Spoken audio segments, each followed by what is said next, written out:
Assalamu alaikum. Today we will study about the integrating rational functions by partial fractions and improper integrals. In the last lecture we have studied about integrating powers of sine and cosine, integrating products of sines and cosines, integrating powers of tangent and secant, integrating products of tangents and secants, and trigonometric substitution. In today's lecture, we will study about partial fractions, finding the form of a partial fraction decomposition, and we have three forms, that is linear factors, quadratic factors, and integrating improper rational functions. Then we will study about improper integrals, integrals over infinite intervals, integrals whose integrand have infinite discontinuities. After going through today's lecture, you will be able to integrate rational functions using partial fractions and to understand when method of partial fraction is being used. And you will learn the concept of improper integration and able to evaluate different types of improper integrals.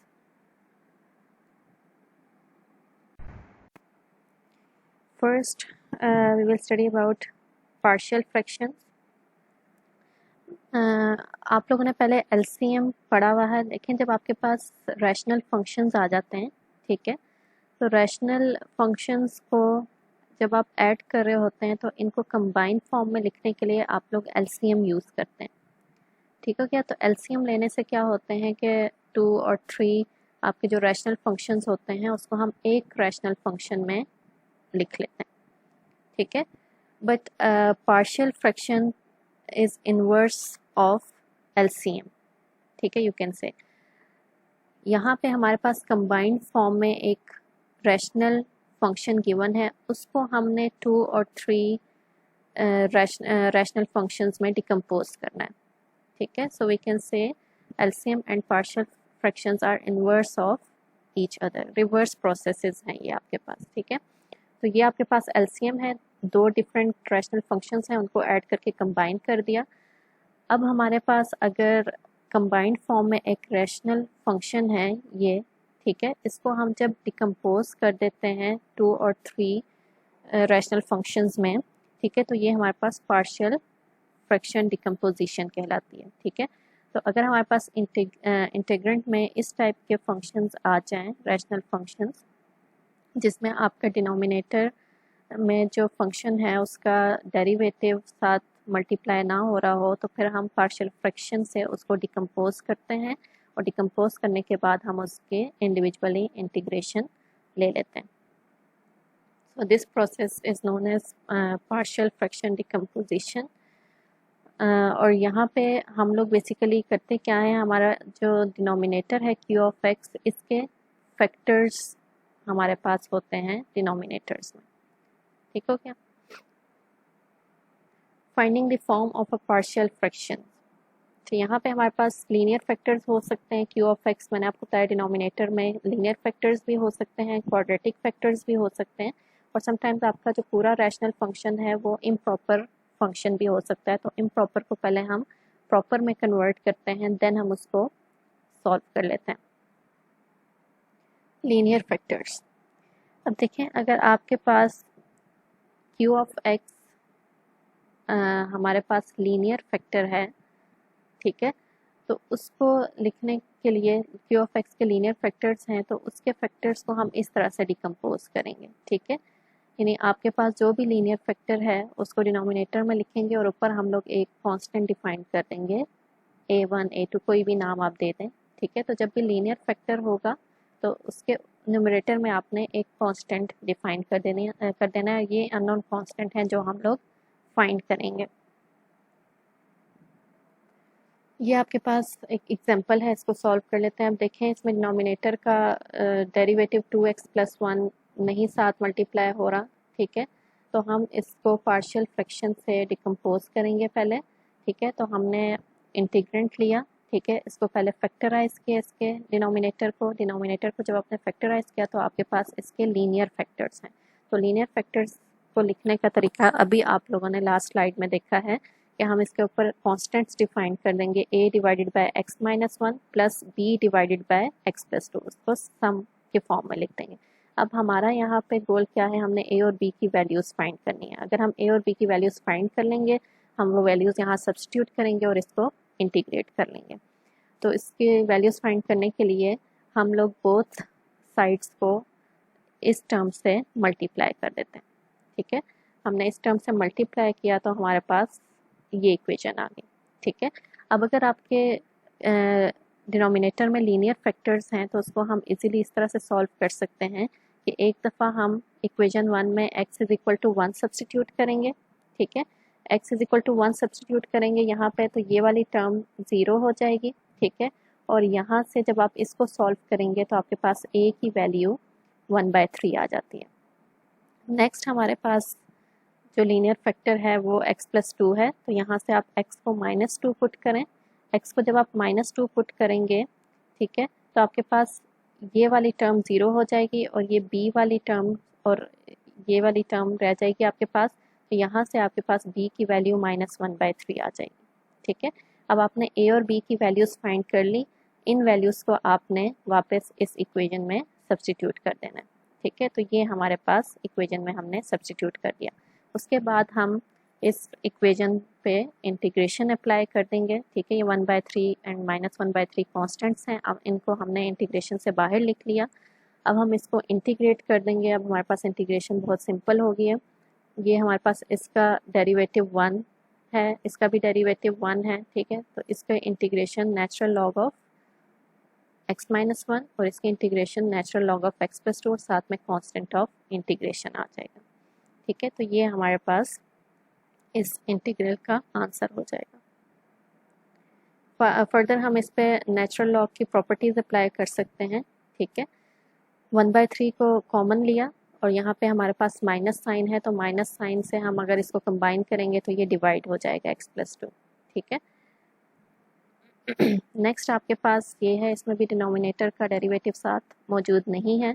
इसके हम partial fraction से decompose करेंगे। इसको decompose करने के लिए पहले हमने इस इंटीग्रेंट के डिनोमिनेटर में जो टर्म है उसको फैक्टराइज कर लिया, तो इसके फैक्टर्स आपके पास x² और x माइनस टू हैं और ये दोनों आपके पास लीनियर फैक्टर्स हैं। यहाँ पे आपका एक लीनियर फैक्टर x है और दूसरा x माइनस टू है। अब एक लीनियर फैक्टर की पावर स्क्वायर है। ठीक है, तो अगर आपके पास पावर्स आ जाती हैं, ठीक है, तो आपने उसको एक दफ़ा 1, जितनी उसकी मैक्सिमम पावर है उतनी दफ़ा हमने उसको लिखना है। पहली पावर उसकी 1 पावर के साथ और मैक्सिमम पावर 2 है तो 2 तक हम इसको ले जाएंगे और इनके न्यूमरेटर में हम a और b डिफाइन कर देंगे। नेक्स्ट आपका पावर 1 के साथ है लीनियर फैक्टर, तो इसको हम एक ही दफ़ा लिखेंगे x माइनस टू और उसके ऊपर एक कांस्टेंट डिफाइन कर देंगे। अब हमने a b c की वैल्यूज़ फाइंड करनी है, तो हम बोथ साइड पे इसको इस टर्म से मल्टीप्लाई कर देंगे, we will get this equation. उसके बाद हमारे पास जो 3 फैक्टर्स हैं यहाँ से, ठीक है, एक दफ़ा x इज इक्वल टू 0 और एक दफ़ा हम x इज इक्वल टू 2 यहाँ पे पुट करके हम लोग इस तरह से भी फाइंड कर सकते हैं। सेकंड हमारे पास ये तरीका भी है कि हम इस इक्वेशन को देखें, यहाँ पे अब हमने इसको मल्टीप्लाई किया है, मल्टीप्लाई करने के बाद x² वाली टर्म्स अलग कर दी हैं, x वाली टर्म्स अलग कर दी हैं और कांस्टेंट टर्म्स अलग कर दी हैं। हम अब यहाँ पे सेट करेंगे x is equal to 0। x जब आपने 0 सेट किया तो आपके पास ये वाली टर्म भी 0 हो गई और ये वाली टर्म भी 0 हो गई। x हमने 0 क्यों सेट किया, हमारे पास लीनियर फैक्टर्स यहाँ पे एक यहाँ से x इज इक्वल टू 0 बनता है और दूसरा आपका जो लीनियर फैक्टर है x minus two is equal to 0, वहाँ से x इज इक्वल टू 2 बनता है। तो पहले हमने x is equal to 0 put किया तो ये दो टर्म 0 हो गई।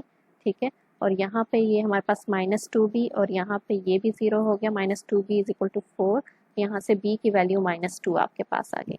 नेक्स्ट हम x is equal to 2 put करेंगे, यहाँ पे x2 पुट करने से आपके पास कौन सी वाली जब आप x2 पुट करेंगे तो x2 पुट करने के बाद आप जब इस पूरी इक्वेशन को सॉल्व करेंगे तो आपके पास c की वैल्यू आ जाएगी 2। तो अभी हमने b और c की वैल्यू फाइंड कर ली है लेकिन a की वैल्यू अभी बाकी है। ठीक है, तो उसके लिए हम लोग यहाँ पे एक्स की पावर्स के कोफिशिएंट्स को कंपेयर करेंगे। तो यहाँ पे हम वो वाली पावर लेते हैं जिसके कोफिशिएंट में ए मौजूद है, जहाँ से ए इजीली हम फाइंड कर सकते हैं। तो ये देखें आपके पास एक्स स्क्वायर के कोफिशिएंट में ए आ रहा है, ठीक है। तो हम बोथ साइड पे एक्स स्क्वायर के कोफिशिएंट्स को कंपेयर करेंगे। तो इस साइड पे एक्स स्क्वायर का कोफिशिएंट ए प्लस सी है और इस साइड पे एक्स स्क्वायर का कोई कोफिशिएंट नहीं है, तो हम 0 लिख देंगे। तो यहाँ पे सी की value A is equal to -3 है और सी हमारे पास 2 है, यहाँ पे 2 पुट किया तो ए हमारे पास -2 आ गया। अब हमने तीनों वैल्यूज़ फाइंड कर ली हैं। अब इसको हम अपने इस इक्वेशन में सब्स्टिट्यूट करेंगे और इंटीग्रेट कर देंगे, ठीक है।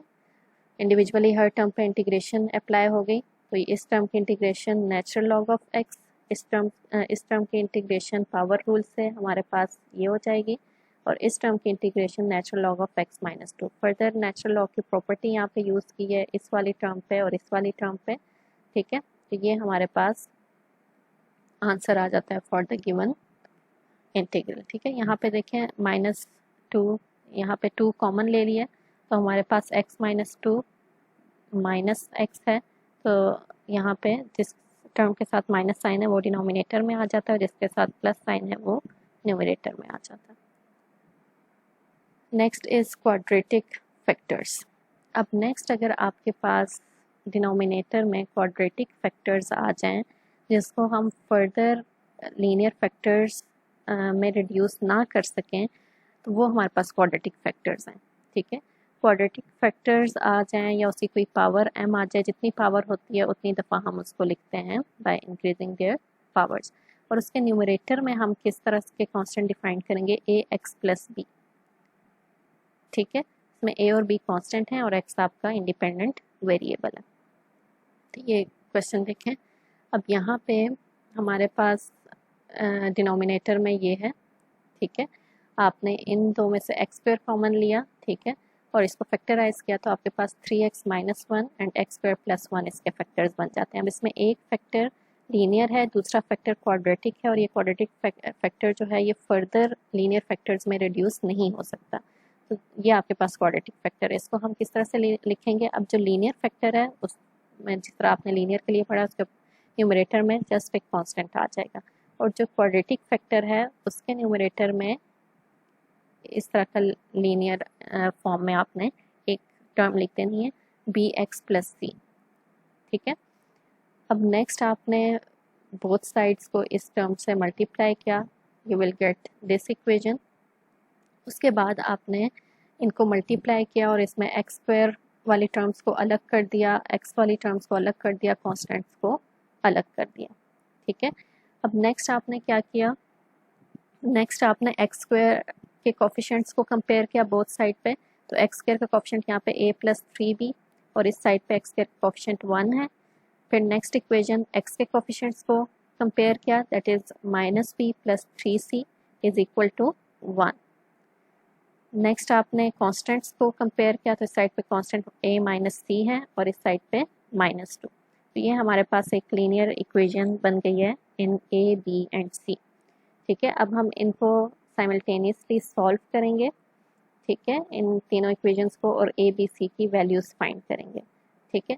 अच्छा, यहाँ पे मैं आप लोग को एक और बात बता दूँ, यहाँ पे आपके पास एक फैक्टर लीनियर है तो आप यहाँ पे इस फैक्टर को यूज़ करके आप x = 1/3 इस इक्वेशन में पुट करके एक कांस्टेंट की वैल्यू फाइंड कर सकते हैं, ठीक है, इजीली फाइंड हो जाएगी। या आप इसमें पुट कर दें, ठीक है, इसमें पुट कर दें या इसमें पुट कर दें तो एक कांस्टेंट की वैल्यू यहीं से फाइंड हो सकती है, ठीक है। अदरवाइज आप ये तीन इक्वेशन सॉल्व करके भी a, b, c की वैल्यूज़ फाइंड कर सकते हैं, ठीक है। तो आपने जब लीनियर सिस्टम सॉल्व किया तो ये a, b, c की वैल्यूज़ आ जाएंगी। लीनियर सिस्टम आप लोगों ने खुद ही सॉल्व करना है।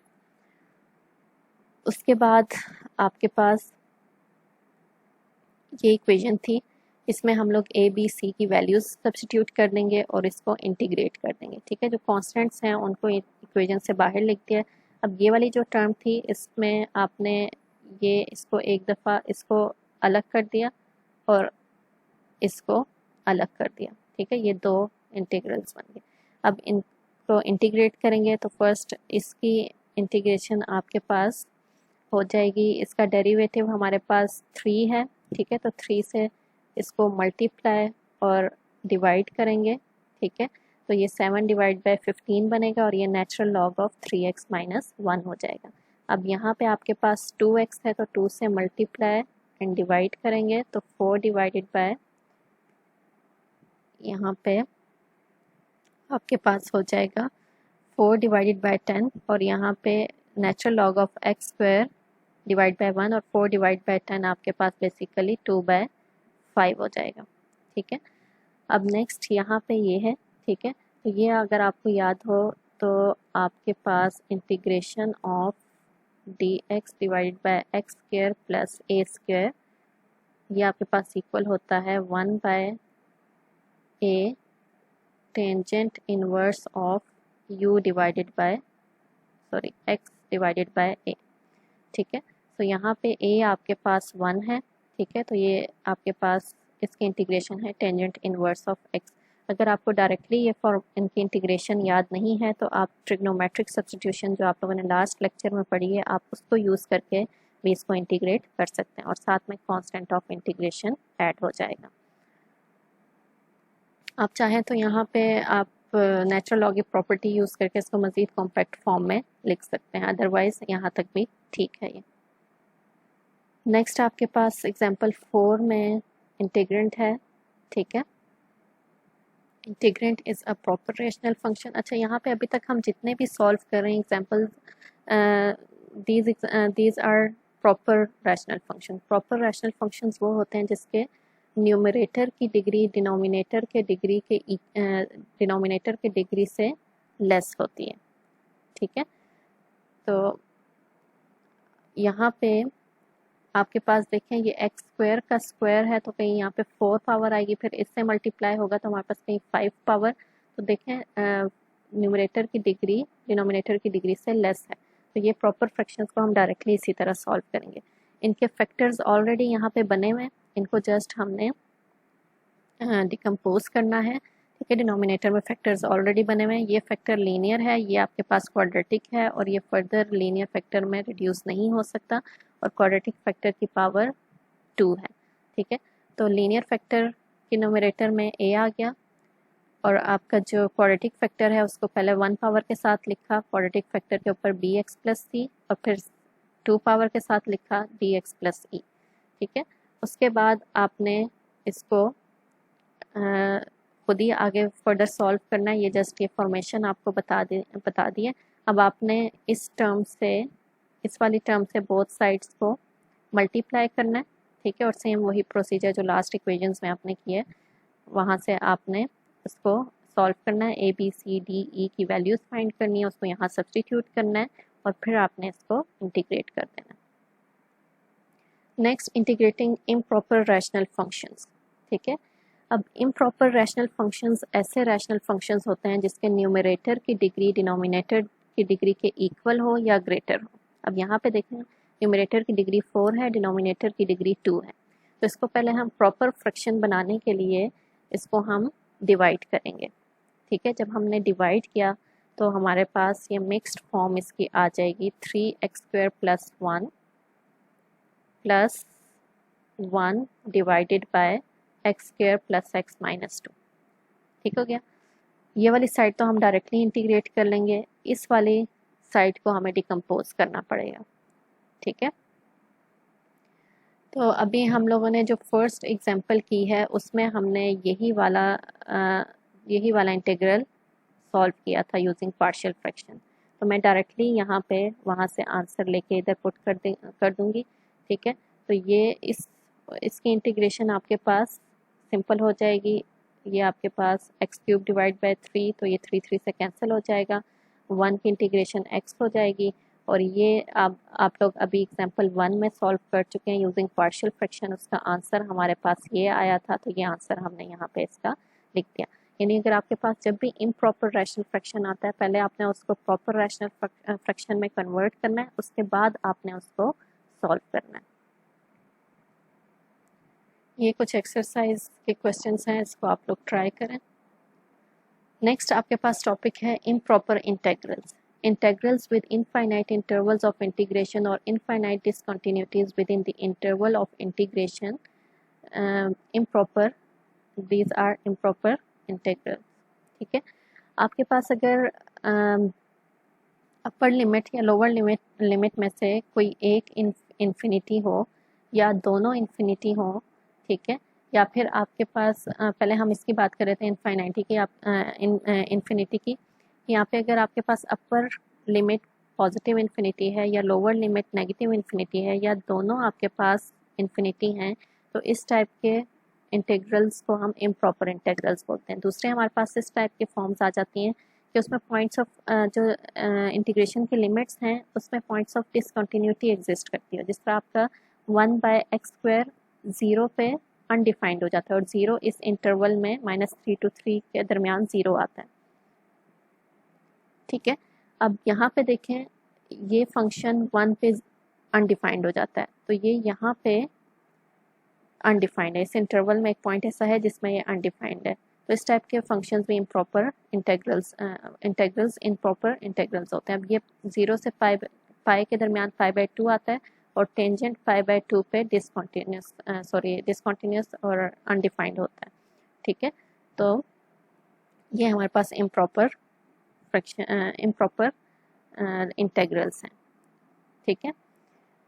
तो हमारे पास समटाइम्स ऐसा भी हो सकता है कि आपके पास इन्फिनिटी वाली कंडीशन भी हो और इनफाइनाइट डिसकंटिन्यूटी वाली कंडीशन भी हो। ये आपके पास इन्फिनिटी वाली कंडीशन है और ये डिसकंटिन्यूटी वाली कंडीशन है, और यहाँ पे फिर कंबाइन हुई में देखो इन्फिनिटी भी एग्जिस्ट करी है और 0 पे ये इंटीग्रल अनडिफाइंड होता है, सॉरी ये फंक्शन जो इंटीग्रेंट है ये अनडिफाइंड होता है, तो ये डिसकंटिन्यूटी वाली कंडीशन भी इसमें आ जाती है, ठीक हो गया। अब इसमें देखें दोनों लिमिट्स इन्फिनिटी हैं, अपर भी लोअर भी, और इसके दरमियान में आपके पास 3 भी है और 3 पे भी ये फंक्शन अनडिफाइंड होता है, तो तीनों इसमें आ जाती हैं, ठीक है।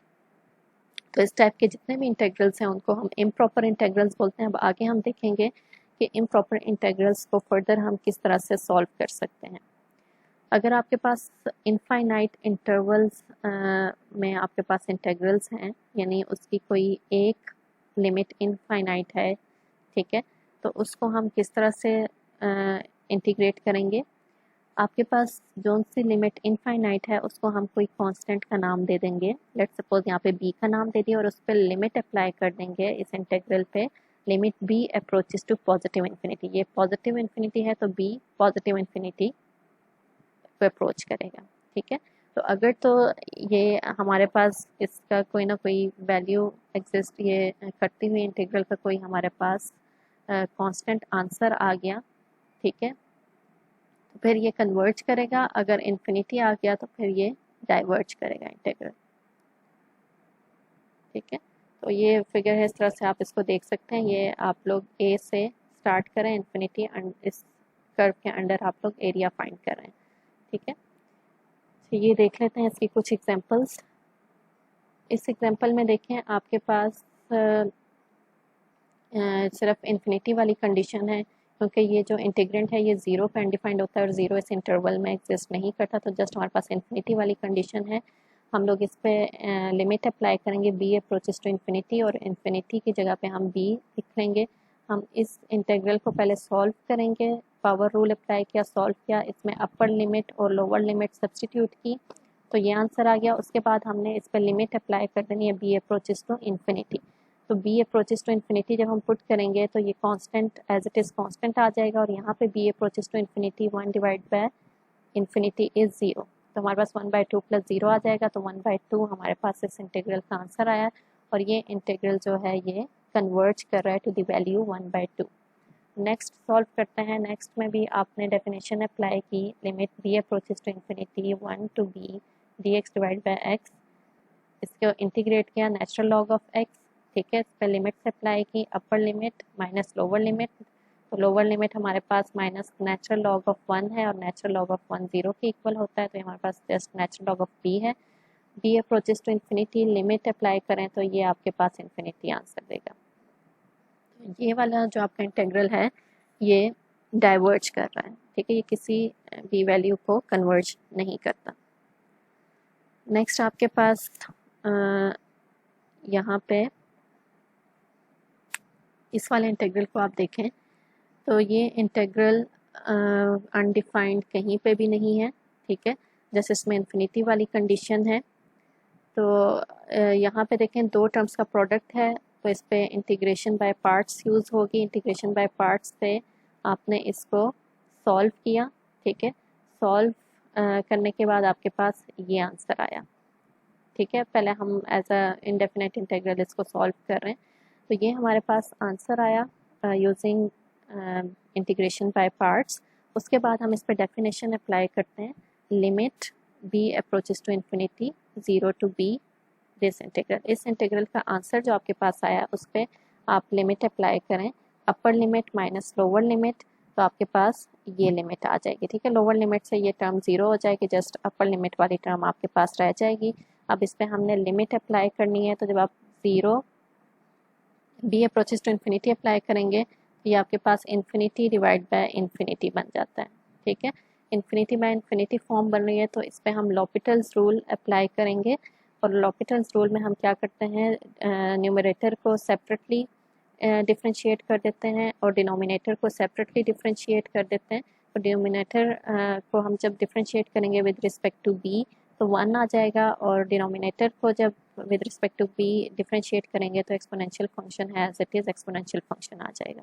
अब इसमें b approaches to infinity limit apply करें तो हमारे पास आ जाएगा e पावर इन्फिनिटी इन्फिनिटी हो जाएगा, and 1 divide by infinity is 0। So this integral converges to 0। Next आपके पास है इंटीग्रल्स ओवर इनफाइनाइट इंटरवल्स, ठीक है। The improper integrals of f over the interval minus infinity to b is defined to be this, ठीक है। अब अभी हमने जो उधर लास्ट स्लाइड में पढ़े उसमें यहाँ पे ये इन्फिनिटी था, अब इधर हमारे पास लोअर लिमिट इनफाइनाइट है, ठीक है। तो ये हमारे पास लिमिट, इसको इस तरह से डिफाइन करेंगे, limit a approaches to minus infinity a to b f of x dx। अगर इंटेग्रल को ये कन्वर्ज कब करेगा, अगर लिमिट एग्जिस्ट करेगी, अगर लिमिट एग्जिस्ट नहीं करेगी तो ये डाइवर्ज करेगा, ठीक है। इसी तरह हमारे पास improper integral over minus infinity to infinity भी होता है, उसको हम किस तरह से डिफाइन करेंगे, इसको हम दो इंटेग्रल्स में डिवाइड कर देंगे, ठीक है। तो पहले हम minus infinity to c and then c to positive infinity, उसके बाद इसको हम इस तरह से डिफाइन कर लेंगे और इसको हम जिस तरह हमने पहले डिफाइन किया उस तरह से डिफाइन कर लेंगे। तो लिमिट्स एग्जिस्ट करेंगी तो इंटीग्रल कन्वर्ज करेगा, लिमिट्स एग्जिस्ट नहीं करेंगी तो इंटीग्रल डाइवर्ज करेगा। नेक्स्ट आपके पास अब ये है इंटीग्रेशन, ये किसी भी पॉइंट पे अनडिफाइंड नहीं होती इस इंटरवल में, जस्ट आपके पास ये इनफाइनाइट वाला केस है, ठीक है। तो यहाँ पे देखें ये आपके पास इंटीग्रल है, इसको आपने पहले डिफाइन कर दिया, b अप्रोचेस टू, इसको पहले आप लोगों ने डिकम्पोज करना है क्योंकि दोनों आपके पास लोअर और अपर लिमिट दोनों इनफाइनाइट हैं, तो इसको हम 0 पे डिवाइड कर देते हैं, ठीक है। Minus infinity to 0 and then 0 to plus infinity. पहले 0 टू प्लस इन्फिनिटी यानी इस वाले को पहले सॉल्व कर रहे हैं, ठीक है। तो limit b approaches to positive infinity 0 to b, इसको हम सॉल्व करेंगे, ठीक है। तो ये हमारे पास इसका इस इंटीग्रल का आंसर हमारे पास टेंजेंट इनवर्स ऑफ x है, और इस पे b 0 to b limit apply की तो हमारे पास टेंजेंट इनवर्स ऑफ b आ गया। Tangent inverse of 0 is 0, b approaches to infinity, इसमें लिमिट अप्लाई की, ये हमारे पास π/2 आंसर आ गया, ठीक है। अब नेक्स्ट ये वाला इंटीग्रल हम सॉल्व करेंगे, तो इसको हमने डिफाइन कर दिया, limit a approaches to minus infinity a to 0, ठीक है। अब इस इंटीग्रल को हमने जब सॉल्व किया तो सेम वही है, tangent inverse of x, limit different है a टू 0, तो इसमें पहले अपर लिमिट पुट की तो हमारे पास 0 आंसर आएगा, माइनस लोअर लिमिट हमने पुट की तो हमारे पास minus tangent inverse of a आ गया। अब इसमें limit a approaches to minus infinity आपने पुट किया तो फिर हमारे पास π/2 आ गया, ठीक है। अब हम इसको यहाँ पे सब्स्टिट्यूट कर देंगे, दोनों का आंसर π/2 है, ये हमारे पास पाई के इक्वल आ जाएगा, ठीक है। So this integral converges to pi, आप इस तरह से देख भी सकते हैं, ठीक है। ये इसका ग्राफ है, तो ये पाई को कन्वर्ज कर रहा है।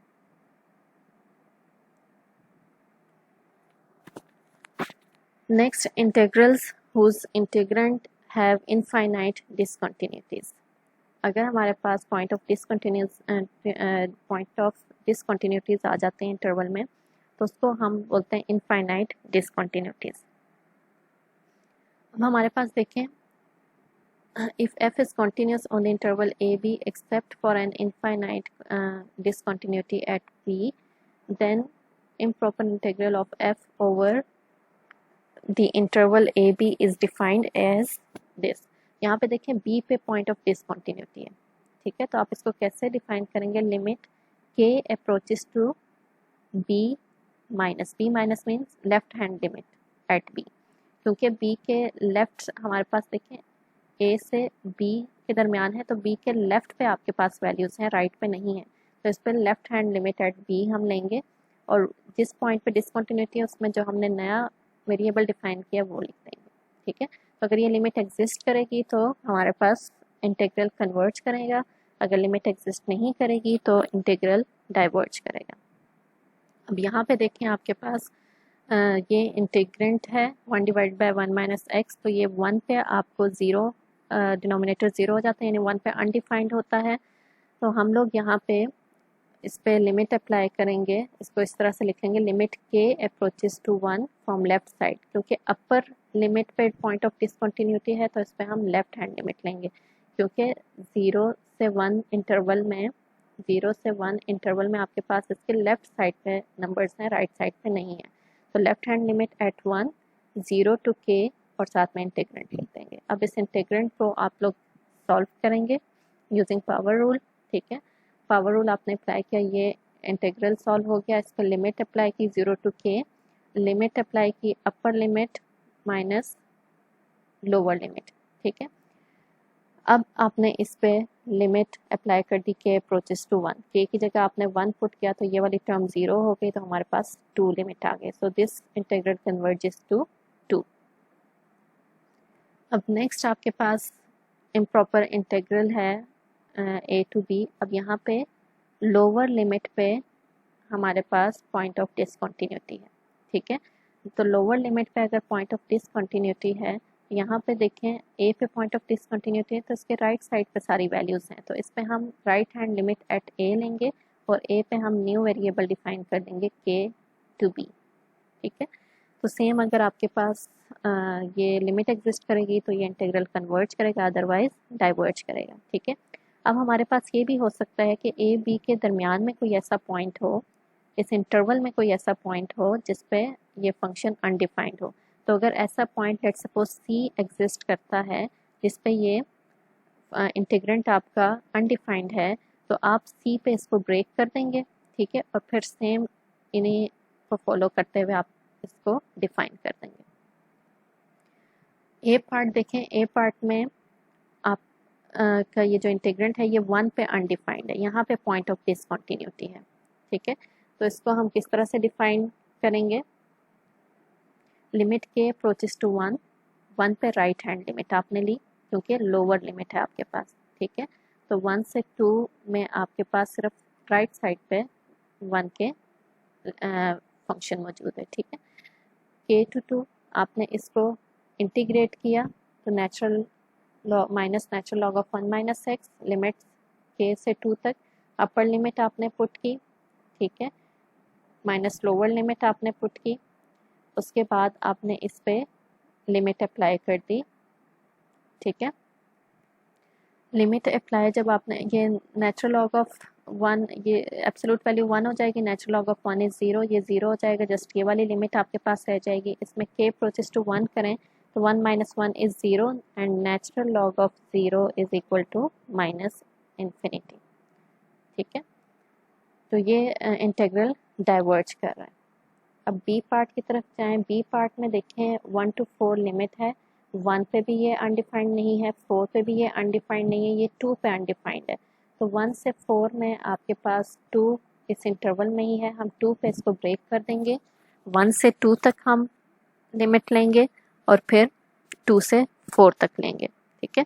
1 से 2 के लिए जब हम इसको सॉल्व करेंगे तो हम लेफ्ट हैंड लिमिट एट 2 लेंगे, ठीक है, और 1 to k हमारे पास लिमिट हो जाएगी। इसको सॉल्व करेंगे, पावर रूल यहाँ पे यूज़ किया, अपर लिमिट और लोअर लिमिट हम इसमें सब्स्टिट्यूट कर देंगे, और फिर जब हम इस पे k approaches to limit apply करेंगे तो हमारे पास ये वाली टर्म 0 हो जाएगी, और यहाँ से आपके पास 3 आंसर आ जाएगा।